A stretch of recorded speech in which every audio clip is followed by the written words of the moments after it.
Baik, Bapak Ibu Guru dan anak-anakku sekalian, kini kita memasuki acara inti, yaitu talk show refleksi pelaksanaan kurikulum 7 kebiasaan anak Indonesia hebat.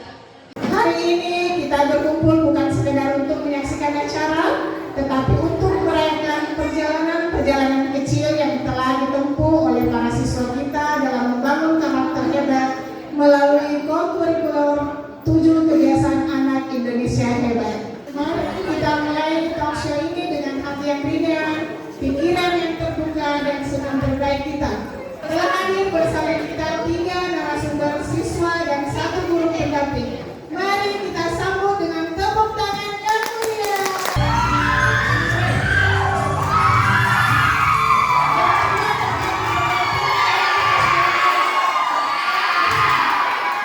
Dan juga kepada Bapak Ibu pendamping kami persilakan bergabung. Harap tenang. Baik, anak-anakku sekalian, santai saja kita ngobrol, berbagi dan bercerita bersama. Baik, sebelum saya mulai kita perkenalan dulu ya. Kita mulai dari lelaki yang di samping saya. Silakan menyebutkan nama dan kelas. Perkenalkan, nama saya Rahmat Kofidal dari kelas 12-1.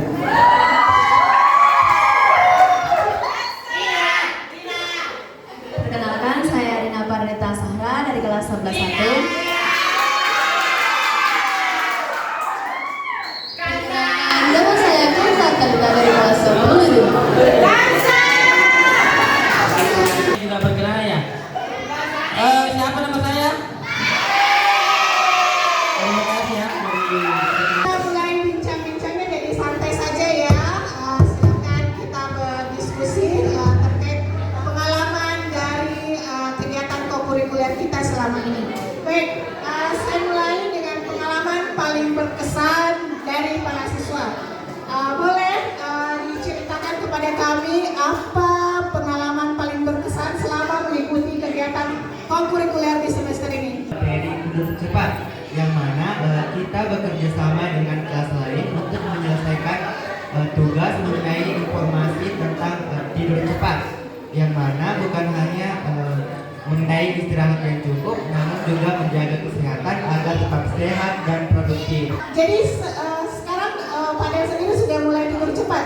Ya, Jadi betul-betul berkesan ya, karena apa yang sudah dilaksanakan, diberikan materi itu sudah dilaksanakan. Oke, kita ke Rina. Kalau menurut Rina, kegiatan kokurikuler mana yang paling berkesan yang sudah dijalankan selama 1 minggu ini? Menurut saya, pengalaman paling berkesan adalah saat bekerja sama dengan teman kelompok untuk menyelesaikan tugas, karena kerjasama ini sangat dibutuhkan dalam suatu kelompok. Jadi di sini kerjasama saya bisa mengasah kemampuan kerjasama dengan kakak-kakak dan adik-adik di satu kelompok. Baik sekali ya.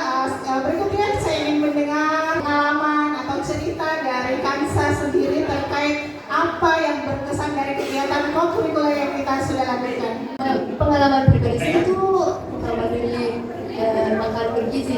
Nah, kebetulan saya itu paling malas makan ya, apalagi itu kita makan sayuran kayak apa ya, nggak enak gitu, enak banget. Tapi ternyata pas ditampilkan jelaskan juga itu tentang makanan bergizi, ternyata itu makanan bergizi sangat penting bagi kehidupan kita masing-masing untuk menjaga kesehatan.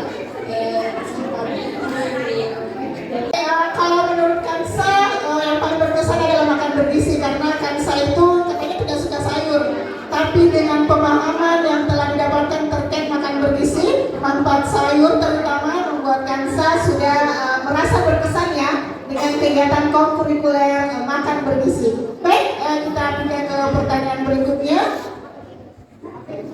Dari seluruh rangkaian kegiatan, apa kegiatan favorit yang menurut anak-anakku disukai dalam kegiatan kokurikuler?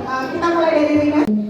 Menurut saya, dari selama hari Senin sampai hari Jumat, yang favorit menurut saya yaitu bermasyarakat yang kerjasama. Karena di sini kita bisa mengasah kemampuan bekerja sama kita agar lebih kompak dan membuat kita lebih cepat memahami materi dan bisa belajar bersama teman-teman semua. Menarik sekali ya.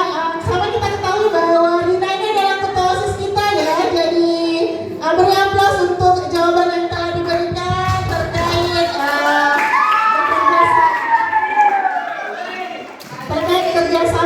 memang sangat penting, apalagi untuk seorang ketua OSIS itu untuk pengalaman bekerja sama yang diterapkan dalam kehidupan sehari-hari. Beberapa guru yang ada, guru pendamping, salah satu yang akan kita wawancarai adalah Pak Syarif Hidayatullah. Saya akan bertanya terkait hal-hal apa yang telah dilakukan dalam melakukan pendampingan. Baik, untuk pertanyaan pertama, saya ingin tanyakan Pak, bagaimana pengalaman Bapak dalam mendampingi siswa pada kegiatan kokurikuler semester ini? Oke, terima kasih pertanyaannya. Sebelumnya mungkin saya cerita ketika awal-awal kita diinformasikan akan ada kokurikuler yang sifatnya proyek dan temanya itu tujuh kebiasaan anak Indonesia hebat. Saya waktu itu sempat berpikir, ini kalau proyek ini apa ya? Misal kalau makan kan aman ya, bisa bikin makanan. Tapi kalau tidur, masa anak-anak disuruh lomba tidur misalnya ya, atau anak-anak disuruh bangun. Nah, tapi pada saat kegiatan ini ya, saya sangat luar biasa. Bagaimana karya-karyanya anak SMA 4 itu tidak kalah dengan karyanya di sekolah-sekolah lain. Tidak, saya sangat ini ya. Saya sebenarnya mau menangis, tapi karena saya laki-laki saya tidak mau menangis. Oke, jadi pada saat membimbing mereka, terutama di tema saya lihat karena mungkin juga mereka sudah alami secara langsung yaitu makan bergizi. Antusias mereka sangat luar biasa. Ini membuktikan bahwa ketika anak-anak diberi perlakuan yang sesuai dengan kebiasaan mereka, tinggal kita mengarahkan sehingga perlakuan mereka juga menjadi lebih baik dari sebelumnya. Ya, terima kasih atas jawaban yang telah diberikan oleh Pak Syarif. Jadi sungguh luar biasa ya, dari bingung seperti apa kegiatan kokurikuler ini, dan setelah terlaksana sungguh banyak manfaat yang kita telah alami. Oke, pertanyaan selanjutnya, metode atau strategi apa yang menurut Bapak paling efektif dalam menanamkan nilai-nilai karakter kepada siswa melalui kegiatan kokurikuler ini? Ya, metode yang kita gunakan pada kokurikuler kali ini saya rasa itu sudah sangat efektif ya, karena dari nanti simulasi yang mereka lakukan nanti muncul sebuah pembiasaan, karena sesuai dengan peribahasa ala bisa karena biasa, sehingga dengan membiasakan anak-anak melakukan aktivitas 7 kebiasaan anak Indonesia hebat ini, saya rasa kelak mereka tanpa disuruh pun akan melakukan seperti itu, mulai dari tidur cepat sampai ke bangun pagi. Jadi bermanfaat ya apa yang telah dijalankan dalam kegiatan kokurikuler ini. Tapi Pak, setiap kegiatan pasti ada tantangan ya. Tentunya semua apa yang kita laksanakan ini tidak serta-merta berjalan dengan mulus. Saya ingin tahu tantangan apa yang ada dalam kegiatan selama berlangsungnya kegiatan kokurikuler ini, dan solusi apa yang telah dilakukan sehingga kokurikuler bisa berjalan dan hari ini kita sudah menikmati hasil dari kegiatan kita selama 1 minggu. Betul, jadi tantangan besarnya ini karena temanya 7 kebiasaan anak Indonesia hebat, bagaimana mereka membuat proyeknya betul-betul menjadi sebuah proyek yang sesuai dengan kehidupan mereka secara nyata. Kadang kan kita bingung, misalnya tidur cepat, bagaimana ya kita mau bikin sesuatu yang berkaitan dengan tidur cepat, yang berkaitan dengan bangun pagi. Saya rasa kalau berolahraga dan semua itu mudah, tapi ini yang dua sebenarnya, tidur cepat dan bangun pagi. Solusinya tergambar jelas di proyek ini dengan hanya melakukan misal animasi simulasi tentang bagaimana tata cara tidur cepat, bagaimana tata cara bangun pagi, atau faktor-faktor apa yang mempengaruhi itu sehingga bisa dihindari dan bisa dilakukan oleh anak-anak. Ya, jadi luar biasa sekali ya, dari tantangan terus menemukan solusi dan akhirnya anak-anak bisa menjadikan 7 kebiasaan anak Indonesia hebat ini menjadi rutinitas keseharian sehari-hari.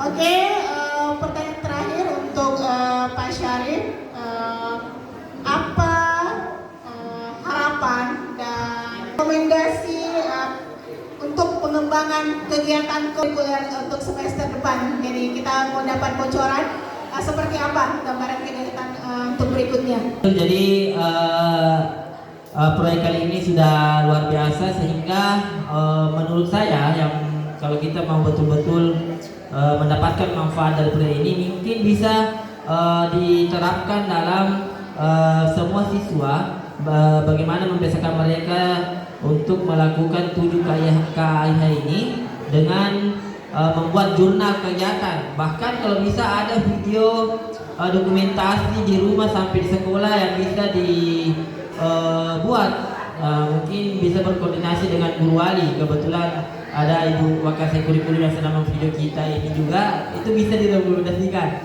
Mudah-mudahan saja videonya tidak dikirim di grup. Jadi betul Pak, jadi diharapkan kegiatan kokurikuler ini tidak hanya sampai di hari ini saja ya, tetapi menjadi kebiasaan dan berlangsung secara terus-menerus ya, betul. Jadi kolaborasi dengan guru wali sangat diharapkan sehingga 7 kebiasaan anak Indonesia hebat ini menjadi kebiasaan keseharian dalam anak didik kita di SMA Negeri 4 Sopeng.